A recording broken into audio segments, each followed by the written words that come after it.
사람은 고쳐 쓰는 게 아니다 라는 옛말이 있죠. 인간의 본성은 뼛속 깊이 이기적이라서 결정적인 위기의 순간이 오면 결국 자기 살 길만 찾는다는 아주 냉소적이지만 뼈아픈 진실의 말이기도 합니다. 우리는 주변에서 수없이 그런 모습을 보게 되죠. 아무리 착해도 자기 밥그릇이 위협받고 손해볼 상황이 닥치면 언제 그랬냐는 듯 안면 몰수하고 타인을 짓밟고 일어서는 서늘한 밑바닥을 드러내곤 합니다. 그래서 우리는 저 사람은 절대 변하지 않을 거야 라고 단정 지으며 사람에 대한 기대를 쉽게 접어버리게 되죠. 오늘 보실 하나님의 말씀은 창세기 44장 18절에서 34절 말씀입니다. 철저히 이기적이었던 사람이 산산조각 깨어지고 완전히 새롭게 변화되는 결정적인 순간에 대해서 함께 살펴보겠습니다. 오늘도 말씀을 들으시고 궁금하신 점이 있다거나 기도하실 부분이 있다면 댓글로 지금처럼 남겨주시기 바랍니다. 늘 말씀드리지만 기도의 댓글들로 인하여 저 또한 정말 많은 은혜를 받고 있습니다. 정말 정성껏 그 답글을 달고자 하니 댓글 많이 남겨주시고 기도에 힘이 있고 능력이 있음을 보게 되는 귀한 시간이 되기를 간절히 소망해 봅니다. 오늘 본문은 우리의 이러한 견고한 절망을 산산조각 내는 기가 막힌 반전의 드라마를 보여줄 것입니다. 오늘 본문의 주인공 유다가 바로 증거죠. 유다가 누군가요? 그는 한때 눈엣 가시 같던 친동생 요셉을 구덩이에 던져놓고 은 20개의 이방인의 노예로 팔아치우는 끔찍한 인신매매를 주도했던 장본인이죠. 동생의 인생쯤이야 철저히 짓밟히든 말든 내 눈앞에서 치워버리고 나만 편해지면 그만이라고 생각했던 피도 눈물도 없는 이기주의의 끝판왕입니다. 그런 유다가 오늘 본문에서는 도무지 믿기지 않는 낯선 모습으로 서 있죠.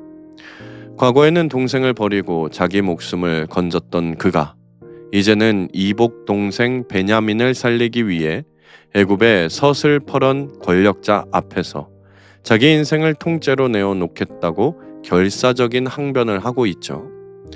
동생을 버렸던 짐승 같은 자가 동생을 대신해 영원한 종이 되겠다고 나서는 이 소름 돋는 변화를 도대체 어떻게 설명할 수 있을까요? 오늘 본문은 단순히 개과천선한 한 인간의 감동적인 미담을 소개하려는 것이 아닙니다.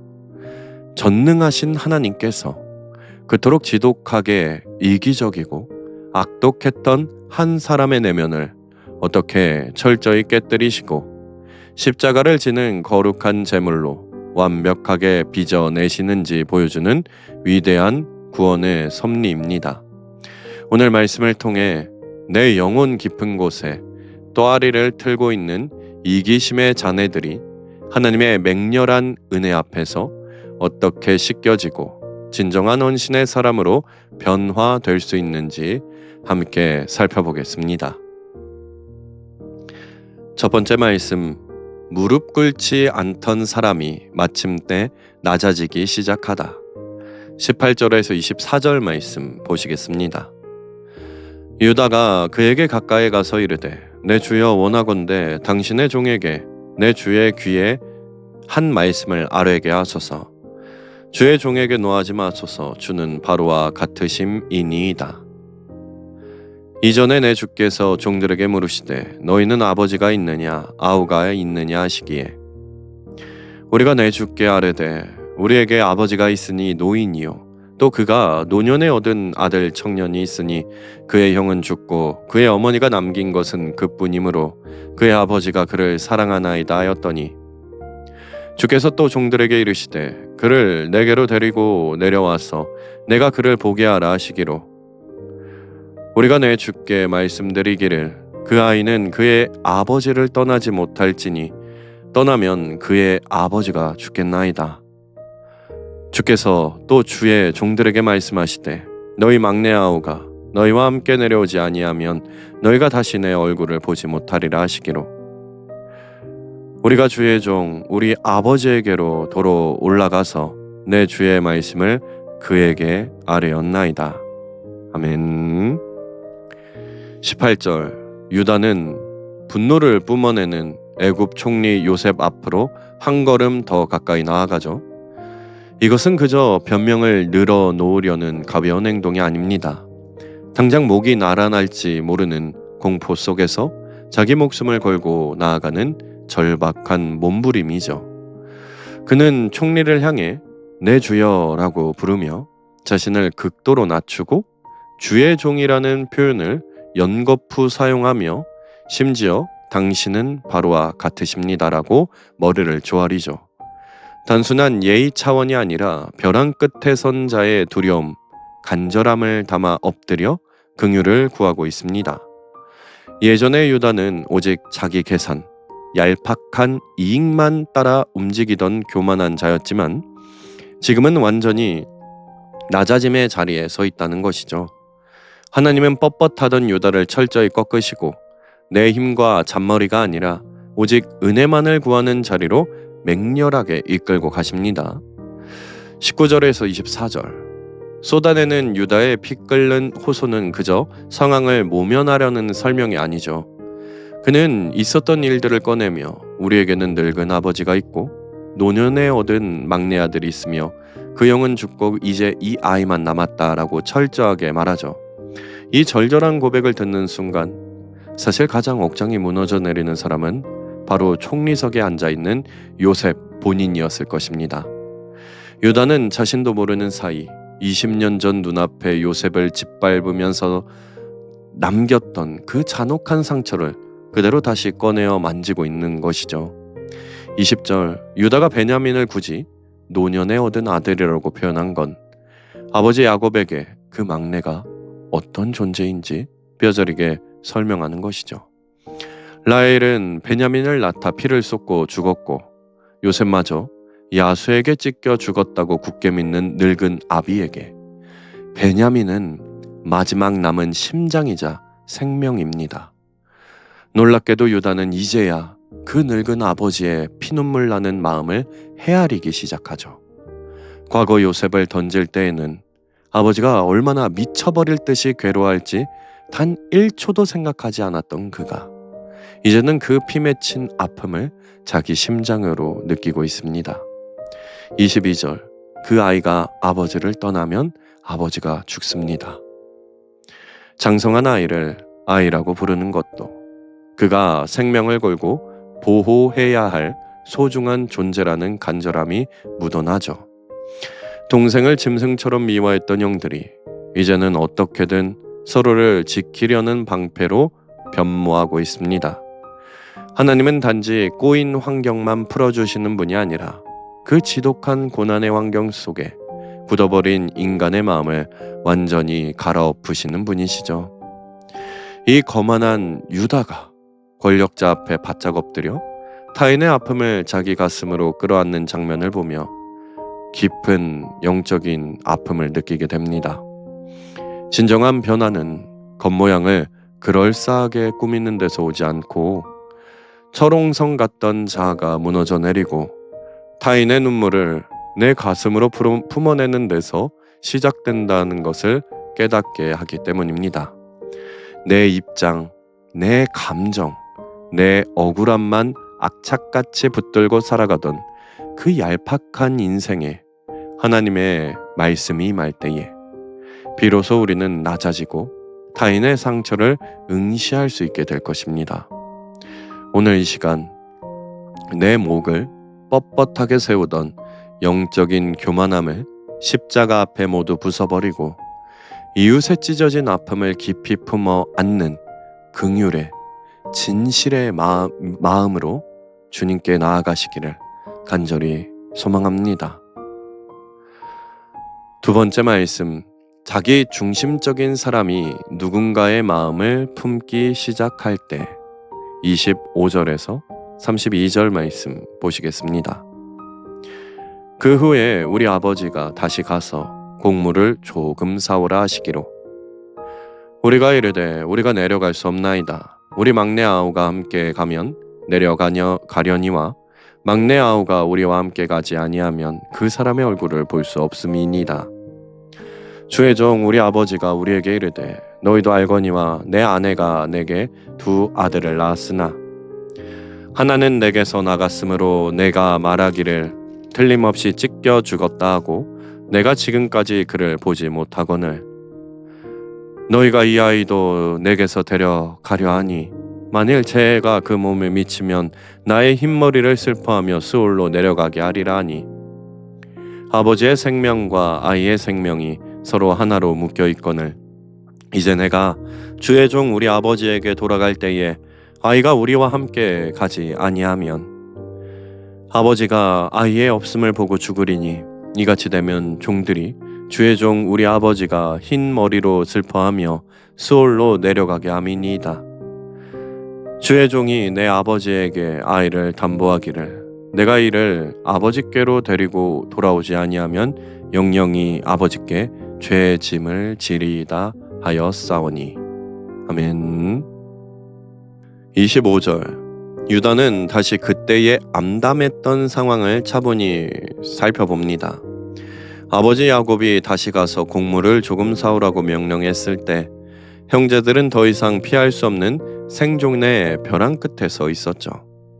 그때 유다는 막내 아우가 함께 가지 않으면 우리는 그 사람의 얼굴을 볼 수 없습니다라고 직언을 날리죠.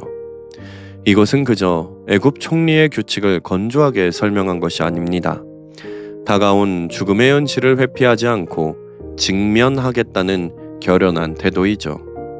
과거의 유다는 불편하고 골치 아픈 일이 생기면 슬쩍 꼬리를 감추고 철저히 자기 유익을 쫓아 도망가던 비겁한 자였습니다. 하지만 지금 그는 온 가족의 생존과 늙은 아버지의 마음을 양 어깨에 동시에 짊어지는 책임의 사람으로 살아가고 있는 것이죠. 27절 28절 유다는 아버지 야곱이 피를 토하듯 쏟아냈던 절규를 총리 앞에서 그대로 재현합니다. 내 아내가 내게 두 아들을 낳았으나 하나는 내게서 나갔으므로 내가 말하기를 틀림없이 찢겨 죽였다 하고. 여러분, 여기서 찢겨 죽었다는 이 섬뜩한 표현은 다름 아닌 20년 전 유다 자신이 만들어내어 아버지의 가슴에 꽂았던 악마적인 거짓말의 결과물이었는데 지금 그는 그 소름 끼치는 과거의 상처를 스스로의 입술로 다시 들추어내고 있다라는 점이죠. 이것은 영적으로 엄청난 의미를 지닙니다. 인간은 참된 회개가 터져 나올 때 더 이상 과거에 은폐했던 추악한 죄와 상처를 피하거나 숨기지 못하죠. 과거에는 양심의 가책 없이 시멘트로 발라버렸던 그 끔찍한 위선이 이제는 시퍼런 칼날이 되어 자기 자신의 심장을 난도질하기 시작합니다. 29절 이어진 아버지의 절망은 끝이 없습니다. 이 아이마저 잘못되면 나의 흰머리를 슬퍼하며 스올로 내려간다. 과거의 유다는 아버지가 피눈물을 흘리든 말든 안중에도 없었죠. 동생을 팔아치우고 돌아와서도 아버지가 미쳐 쓰러지는 모습을 강 건너 불보듯 외면했던 냉혈한이었습니다. 그러나 지금 유다는 어떤가요? 그 늙은 아비의 끊어지는 고통을 자기 심정으로 고스란히 느끼고 있습니다. 하나님께서 한 인간을 뜯어 고치실 때 가장 먼저 하시는 작업이 그 메마른 영혼에 타인을 향한 지독한 공감의 눈물을 불어넣으시는 것이죠. 자기 영달밖에 모르던 괴물이 다른 사람의 숨막히는 아픔 때문에 함께 통곡하는 자로 거듭나는 기적 말입니다. 30절 이 기적을 가장 아름답게 묘사하는 구절인데 아버지의 생명과 아이의 생명이 서로 하나로 묶여 있거늘. 원문의 뉘앙스대로 영혼과 영혼이 단단히 결박되어 있음을 유다는 비로소 깨닫게 된 것이죠. 과거에는 내 작은 행동이 타인의 인생을 얼마나 잔인하게 파괴할 수 있는지 무지했지만 이제 그는 타인의 아픔을 자기 몸의 고통처럼 직감하며 31절, 32절에 이르러 제가 아버지께 책임지겠다고 담보하겠습니다 라며 십자가를 자처하죠. 책임을 요리조리 피했던 그 사람이 이제는 끔찍한 죄짐을 스스로 짊어지겠다라고 나선 것입니다.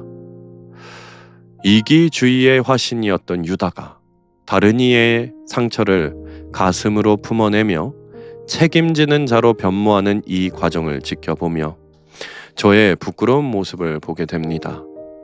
내 감정이 다치지 않는 것, 내 손해를 막는 것만 최우선으로 여기고 타인의 눈물 앞에서 어쩌면 철저히 계산기를 두드리던 차가운 이기심에 바로 저 또한 그랬기 때문일 것입니다.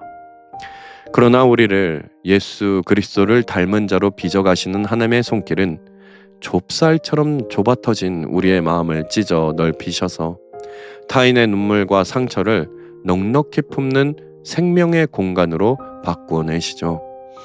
나만 살겠다라고 발버둥치는 비참한 굴레에서 벗어나 이웃의 깨어진 마음을 부둥켜 안고 묵묵히 책임질 줄 아는 거룩한 믿음의 길을 걸어가는 오늘이 되시기를 간절히 소망합니다. 세 번째 말씀, 마침내 자신을 내어주는 사람으로 변화된 유다. 33절에서 34절 말씀 보시겠습니다. 이제 주의 종으로 그 아이를 대신하여 머물러 있어 내 주의 종이 되게 하시고 그 아이는 그의 형제들과 함께 올려보내소서. 그 아이가 나와 함께 가지 아니하면 내가 어찌 내 아버지에게로 올라갈 수 있으리이까. 두렵건대 제 해가 내 아버지에게 미침을 보리이다. 아멘. 33절, 오늘 본문을 넘어 창세기 전체를 관통하는 구속사의 절정이죠. 유다가 마침내 피를 토하듯 이렇게 선언합니다. 이제 주의 종으로 그 아이를 대신하여 머물러 있어 내 주의 종이 되게 하시고 그 아이는 그의 형제들과 함께 올려보내소서. 내 목숨과 내 영원한 자유를 담보로 내어놓겠다는 장엄한 희생의 선포를 하고 있죠.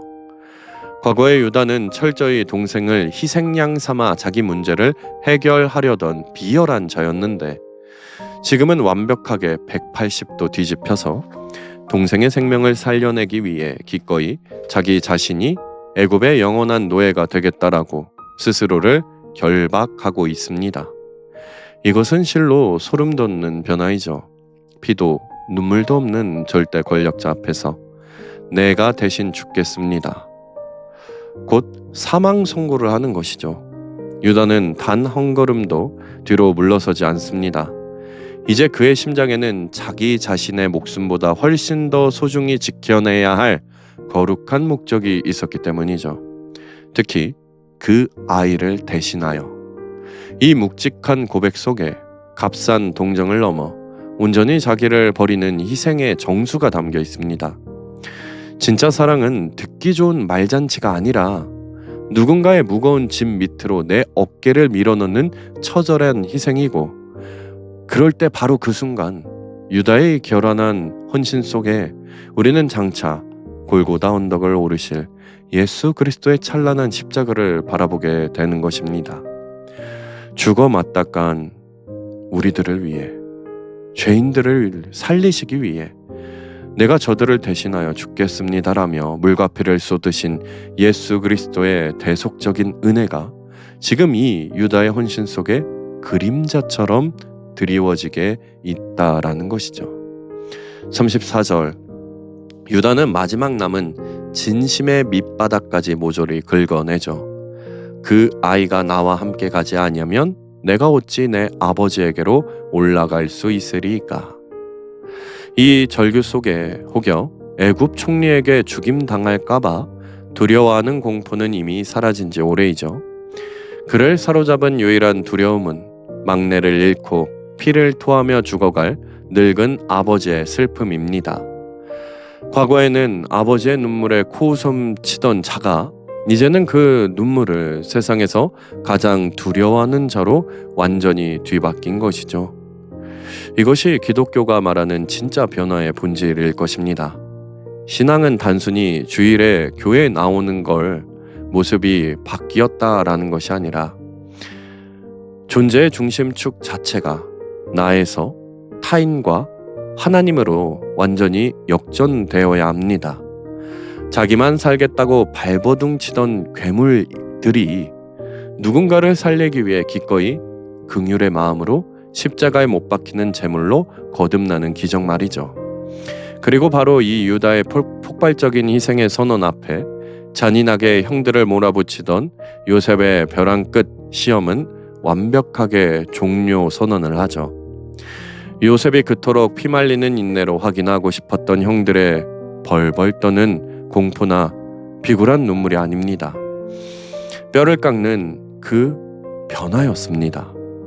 동생의 목에 칼을 들이밀던 자들이 이제는 자기 동생을 살리려고 자기 목에 칼을 대는 거룩한 사람들로 바뀌었다는 그 증명 하나면 충분한 것입니다. 전능하신 하나님은 그렇게 교만한 자를 박살내시고 짓밟으시고 끝끝내 십자가의 사랑을 실천할 줄 아는 위대한 사람으로 재창조하고 계셨던 것이죠. 하나님은 단순히 가난을 부유함으로, 질병을 건강으로, 등 껍데기의 환경만 바꾸시는 분이 아니라 죄로 썩어 문드러진 인간 자체를 예수의 피로 완전히 새롭게 창조하십니다. 마침내 자신을 십자가의 제물로 내어 던지는 유다의 이 숨막히는 변화를 묵상하면서 나를 향한 하나님의 사랑에 전율을 하게 됐습니다. 사실 우리는 여전히 내 알량한 자존심 하나 다치는 것을 견디지 못하고 내 지갑에서 1,000원 한 장 손해보는 것을 피하려고 혈안이 되어 있는 철저한 이기주의자들이죠. 그러나 우리를 결코 포기하지 않으시는 하나님은 끊임없는 인생의 풀무불 속에서 불순물 같은 이기심을 녹여내시며 기어이 우리를 누군가를 위해 내 한 몸 내어줄 수 있는 예수 닮은 사람으로 빚어 가신다는 것이죠. 더 이상 나만을 위한 초라한 아성의 성주로 남지 마시고 기꺼이 십자가를 지고 형제의 영혼을 살려내는 위대한 사랑의 제사장으로 힘차게 걸어가시는 오늘 하루가 되시기를 간절히 소망합니다. 오늘도 말씀을 들으시고 궁금하신 점이 있다거나 기도하실 부분이 있다면 지금처럼 댓글로 남겨주시기 바랍니다. 정성껏 함께 기도하겠습니다. 말씀을 정리하겠습니다. 말씀을 묵상하고 준비하는 내내 저의 뇌리에서 도무지 떠나지 않았던 것은 제가 이 아이를 대신해 영원한 종으로 남겠습니다라고 선언하던 유다의 그 결연한 얼굴이었던 것 같습니다. 그는 본래 동생을 짐승처럼 팔아치우고 양심의 가책조차 느끼지 않던 흉악한 자죠. 오직 내가 살고 내가 누리는 것만이 최우선이었고 타인의 살점이 뜯겨나가는 아픔 따윈 철저하게 짓밟고 무시하던 잔인한 이기주의의 표본입니다. 그런데 자비로우신 하나님은 그런 괴물 같은 유다를 영원한 지옥불에 버려두지 않으셨죠. 오히려 오랜 세월 동안 그의 더러운 죄와 뼈아픈 실패를 수면 위로 끌어올리시고 정금과 같이 단련하셔서 마침내 타인을 위해 자기 생명을 내어 던지는 거룩한 십자가의 사람으로 완벽하게 탈바꿈시켜 놓으셨습니다. 오늘 이 시간 우리의 얄팍한 자아를 온전히 십자가 앞에 못 박고 나아가시길 간절히 소망해 봅니다. 내 삶의 중심에 썩어질 나의 이기심이 아니요 오직 예수 그리스도의 핏빛 사랑만이 고동치게 해달라고 엎드려 나아가시는 하루, 내 알량한 유익을 개선하기 전에 긍휼의 마음으로 이웃의 눈물과 상처를 먼저 끌어안을 수 있는 넓은 가슴을 달라고, 누군가를 살리기 위해 내 몫을 기꺼이 떼어줄 수 있는 진정한 희생의 사람이 되게 해달라고 치열하게 나아가시기 바랍니다. 전능하신 하나님은 지금 이 순간에도 먼지 같은 우리를 위대한 예수의 형상으로 재창조하고 계실 줄 믿습니다. 우리를 올가매던 지독한 이기심의 사슬을 끊어내 버리시고 예수의 심장을 품고 세상을 살려내는 위대한 십자가의 사람으로 힘차게 나아가시기를 간절히 소망합니다. 오늘을 위해 우리 함께 기도하겠습니다. 내 주의 종이 되게 하시고 그 아이는 그의 형제들과 함께 올려 보내소서. 창세기 44장 33절 말씀. 아멘. 하나님, 내 이익만 앞세우고 책임은 피하려 하던 철저히 이기적인 내 안의 옛 모습을 십자가 앞에 내려놓습니다. 우리를 산산조각 깨뜨리셔서 다른 사람의 아픔을 품을 줄 아는 성숙한 사람으로 빚어주시고 오늘 하루 내 유익이 아닌 누군가를 위해 기꺼이 나를 내어주는 예수님의 사람이 되게 인도하여 주시옵소서. 예수님의 이름으로 기도드립니다. 아멘. 좋아요와 구독으로 사역에 동참해 주세요.